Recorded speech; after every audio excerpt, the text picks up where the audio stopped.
ladies and gentlemen, welcome to this afternoon's last demonstration. A division that's known as Kendo. It also forms part of the martial arts of South Africa. And I'd like to welcome with me on stage this afternoon one of the athletes' senseis or instructors, as we all know. Fernando, can you please join me on stage?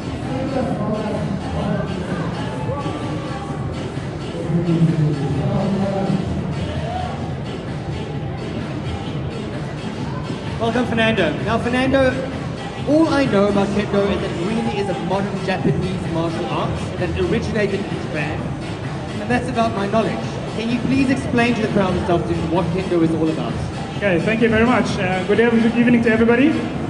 Maybe just as a matter of introduction, we have the president of the South African Kendo Federation, Mr. Arnold, sitting over there, the gentleman holding the camera. Myself, I'm the vice president of the South African Kendo Federation. As you said, Buta, yes, Kendo is a traditional Japanese martial art which originates from the samurai arts. For those that are aware or might not be, during about 400 years ago, what they call the period of war in Japan, there were quite a number of battles being fought. With peace prevailing, they had to find a different way to keep their martial art going. So they developed what we see today as the modern Kendo uniform to be able to practice in a more safer environment, if I can put it like that. Okay? And obviously what we wear today is a replica from the original samurai armor, which, as I said, have been made to be more practical for today's environment. Now tell me, what is the aim of Kendo? Is it very similar to sword fencing, for example? I see everyone has a sword, and as I believe these swords are also made out of bamboo. Yes, everyone has a sword, but I think that's where the similarities ends when compared to traditional European fencing. Firstly, as you can see, the stance is a very square-on stance. The samurai didn't believe in cowardice, so they would not take a side-on stance. They would face their opponent because they were always willing and ready to face death. And this is what is being emulated here. The stance is very square-on. So there is quite a number of very unique differences between Kendo and traditional fencing. The sword, or the shinai as we call it, is made out of 4 slats of bamboo. This gives it the strength and the flexibility as required when you strike your opponent. Additionally, you can see we have a full body armor which is reinforced to make sure that we can practice the sport safely, because it is a full contact martial art. So we do give each other quite a healthy whack. And explain to me how the system works, or the competition between two fighters work. Is the idea to tap them and then there's a number of points you get, or how do you distinguish the winner? Okay, so very briefly, obviously each opponent tries to hit the opposition in designated areas. The first designated area is the head, which we call the men, and there's 3 areas on the head that you can hit: the showman and the sayoman. Then the second one is the door. This is around the trunk area. The third is the kote, which is the wrist. And obviously, if you cut your opponent's hand off, he can't hold a sword and he can't fight. The fourth target is what we call the ski. It's a thrust to the throat. Okay? So those are the 4 designated areas that we can strike and allow to strike. On striking it, you have to do 3 things. Firstly, you have to strike the target in the right area. That's very important. Secondly, you have to call out the name of the target. So when you strike the target, you have to call NIT, as they have done. Thirdly, they do what we call a foot stamp, or fumikomiyashi, that delivers the power into the tongue. Okay? Fourthly, after you've done all of that, and all those 3 must coincide, we have what we call a zanshin, which is the awareness after the fact. Tell me, Fernando, what are they demonstrating for us now? Okay, previously what they've done was what we call saburi, which is the cuts. Obviously, because Kendo is a very traditional sport, we observe a lot of what we call the ryo, the etiquette that is inherent in Japanese culture. Previously, they did a ryo or bow, which we call sonkyo. That's when they squatted down. Okay. Once again demonstrated, they will obviously demonstrate now a few of the techniques that we do.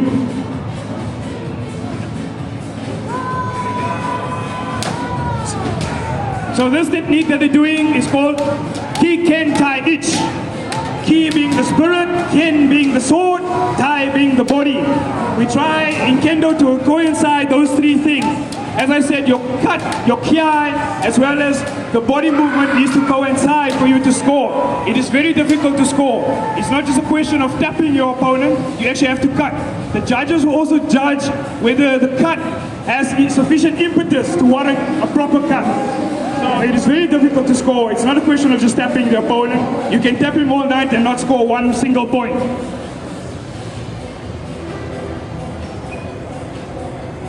So this is a very basic and fundamental training, which I said is called Ki Ken Tai Ich. It helps and coordinates, as I said, the sword, the kiai, as well as the body of the kendoka. You might have also noticed the kiai is a very loud shout, if you like. That is to show your vigorous spirit. Okay, Kendo is definitely not a quiet sport. So that cut was the kotai cut, the cut to the wrist.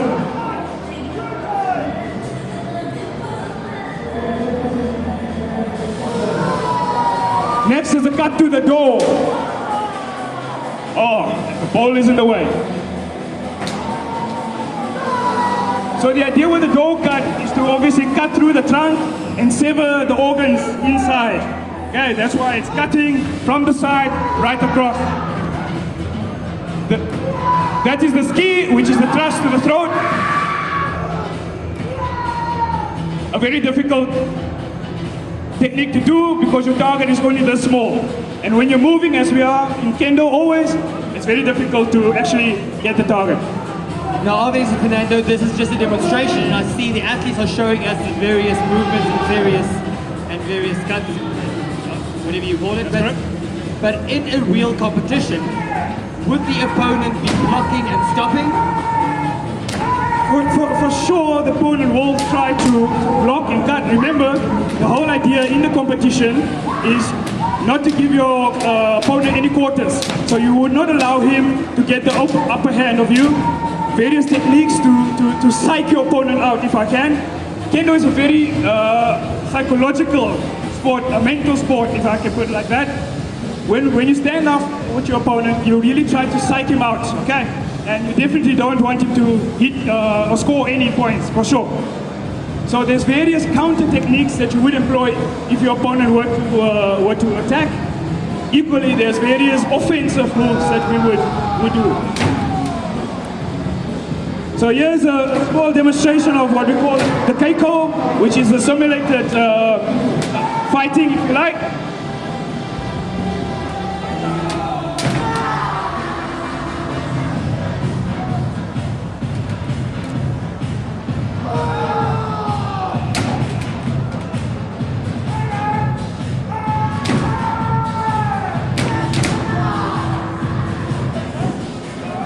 So maybe just to explain, as much as you see a lot of cutting happening, no points were scored.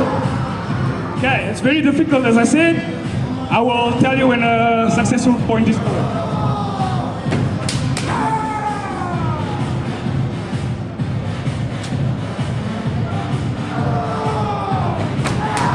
Okay, that was a good door cut.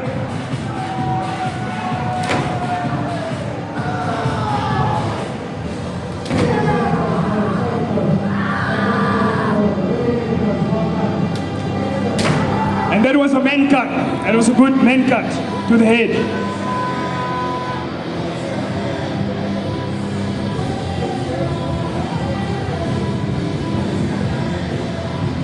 So tell me, Fernando, is Kendo a big sport in South Africa specifically? Kendo is not a very big sport in South Africa, but I don't think it's unique in other places of the world. In Japan, it is the biggest martial arts. Why? Because it is introduced in all the public organizations like schools, universities, and so forth. In Japan and Korea, it is quite big. In Japan, the estimate is between 3 and 5 million participants of Kendo, practitioners, of Kendo. Now, as this originated from Japan, I see a lot of Japanese tradition here today. That's correct. So it's a lot more than just being able to do the sport. It's also rather respect towards the Japanese tradition. Very right, Bota. Actually, you will find that the Japanese place more emphasis on the reiho or reigi, as we call it, which is the etiquette. So the bowing, the sincerity, and so forth. You know, the respect for your opponent, and so forth. When you're dealing with a martial discipline, which as I said, stemming from the samurai, and which underpins, you know, the difference between life and death, you should have that sincerity and the spirit, and also the respect for your opponent. Now tell me, Kendo is only one division of martial arts, obviously. That's correct. The philosophy is, Bota, when you get onto the battlefield, there's no weight divisions, there's no class divisions. The first person that steps up, that's the person you need to fight. So there's no differentiation. For those that were fortunate enough to see our competition last night, we even had the ladies fighting the guys, and you would have seen the ladies beat some of the guys out. That's the beauty about Kendo. It does not require strength. It does not require, you know, the physical attributes that a lot of other martial arts, contain. In actual fact, having those physical attributes can be to your disadvantage, because in Kendo you need to be fleet-footed, you need to move quickly, and you need to be as light-footed and and as with a sword as well. Now, if any of the people in our audience today are interested in participating in Kendo or learning how to do Kendo, who can they contact? Where can they go? We have some flyers which we will issue to the members, but we'll be here to answer any of your questions should you have. Thank you so much, Fernando. Thank you very much. Absolutely gorgeous speaking to you, and thank you so much for all the information. Thank you very much. Thank you very much.